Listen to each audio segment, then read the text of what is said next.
Hey everyone, it's Fentony. We're so close now to episode 3. It's arguably the most hyped episode in the entire Game of Thrones series. But in this video, I want to talk about the end of episode 2, when Jon Snow tells Daenerys the truth about his parents. So Jon's finally accepted who he is. He's accepted that he's Aegon Targaryen, the son of Rhaegar Targaryen and Lyanna Stark. He avoided Daenerys for most of the second episode until she comes to the crypts at the very end of the episode. He told her the truth and she was not pleased, and a lot of fans are criticising her for this. Jon's main issue is the fact that he's not Ned Stark's son. His core principles such as honour come from Ned, such as the man who passes sentence should be the one that swings the sword. He always looked up to Ned. He said he was the most honourable man he ever met. Another issue for Jon is the fact that he's related to the woman he loves. Just imagine how Jon's feeling. Imagine meeting this amazing person, falling in love with them, and then finding out you're related to them. Of course, Targaryens marrying other family members is very common. Daenerys is not really bothered about that, but of course it's a big deal for Jon. A lot of fans are criticising Daenerys, saying she cares more about the Iron Throne than finding out the man she loves is her nephew, or the fact another Targaryen lives, or how Jon's feeling. She says he's the last male Targaryen, he's got a claim to the Iron Throne. You could say she sees him as a rival now, and his claim could be better than hers. You can get as technical as you want, saying Jon being male and Rhaegar's son makes his claim better. Rhaegar was the crown prince and eldest born son of the Mad King, whilst Daenerys was his third child. You could say Jon's claim is better because of that, but you could also say Dany's got a bigger army and 2 dragons, so why would anyone back Jon Snow? Or you could say Dany only has 1 dragon now, as Rhaegal is now with Jon Snow. You could also say the dead might wipe out the majority of Dany's army, so Jon could challenge her. But guys, this is Jon Snow. He doesn't care about power. He never has. He's not going to care about the Iron Throne. He's never wanted power, but it's always found him. People have always chose him to be their leader. But I think Jon's going to tell Dany that he doesn't want it. She can have the Iron Throne, it's hers, and he'll stand by her side, just like he's always done. And Dany told Sansa that Jon's a man of his word and she loves him, so that should be enough for her. But honestly, by the end of the series, I think the Iron Throne is going to be destroyed. It's a symbol of tyranny and all the past rulers that have been awful. Your Maegor the Cruels, your Joffrey Baratheons. I think it's time to move on to something new. And a lot of fans have been saying for many years now that Dany and Drogon are going to destroy the Iron Throne. Yet Dany's always been about the Iron Throne, it's her purpose in life pretty much. But maybe she realises she's become too obsessed with the actual object and its symbol. She can be the Queen of the 7 Kingdoms without it. She can start anew, move on from all the past rulers.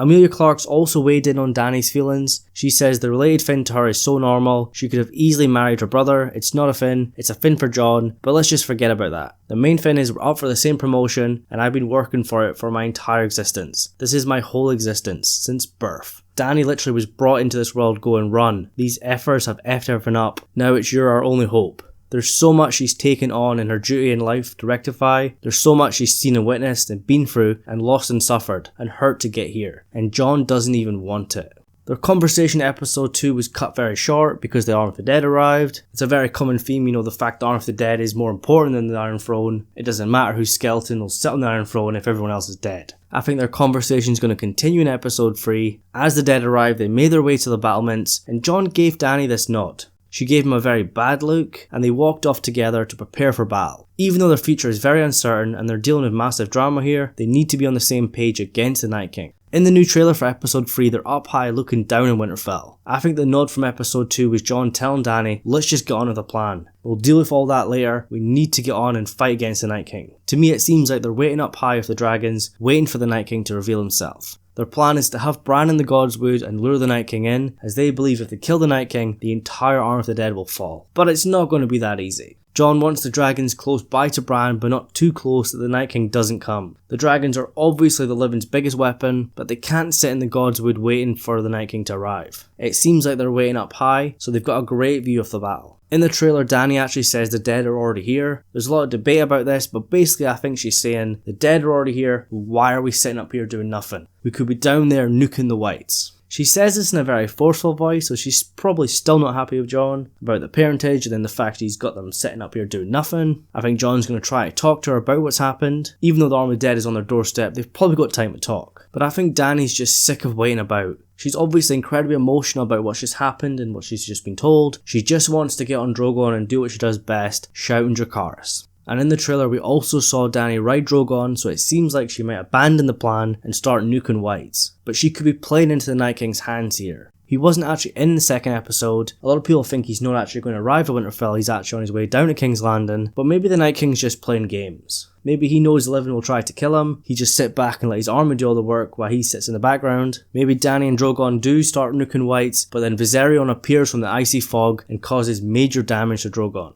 The question is, what's Jon going to do here? Is he going to try and help, or is he going to go straight to Bran? He does fight on the ground in the Godswood, so he has to come off Rhaegal at some point. I think the dragons will have to fight in the skies above Winterfell. The episode itself is going to be 82 minutes long, we don't know when the actual fighting is going to start. Perhaps Jon and Dany are up in the high ground waiting for the dead to move, but nothing happens. The Night King's waiting for the living to make the first move. Honestly, we don't know what's going to happen in this battle, it's so unpredictable, but it's going to be the biggest battle ever filmed for television. The overall outcome itself is unknown, supposedly nothing from episode 4 to 6 has been shown yet. We know the characters that survive Winterfell will eventually make it down to King's Landing, but the plot for the last 3 episodes is still a big mystery. I think either the dead are going to win at Winterfell, then move down south to King's Landing, or the living win and then eventually have to deal with Cersei, or some massive twist. But in the comments below I want to know what you think about Dany's reaction to Jon's reveal. Do you think we could see Jon Snow versus Daenerys for the Iron Throne? And how's their predicament going to play into the battle in episode 3? They're clearly having issues and it could affect them in this battle. Arguably you could say Jon should have waited till after the battle to tell Daenerys, but he might never have gotten the chance. Because a lot of characters are going to die in this episode, it's going to be a bloodbath. Make sure you check out my episode 3 trailer breakdown, as well as my breakdown for the new foes that were released. This battle is so hyped up, I can't wait for it, it's going to be massive.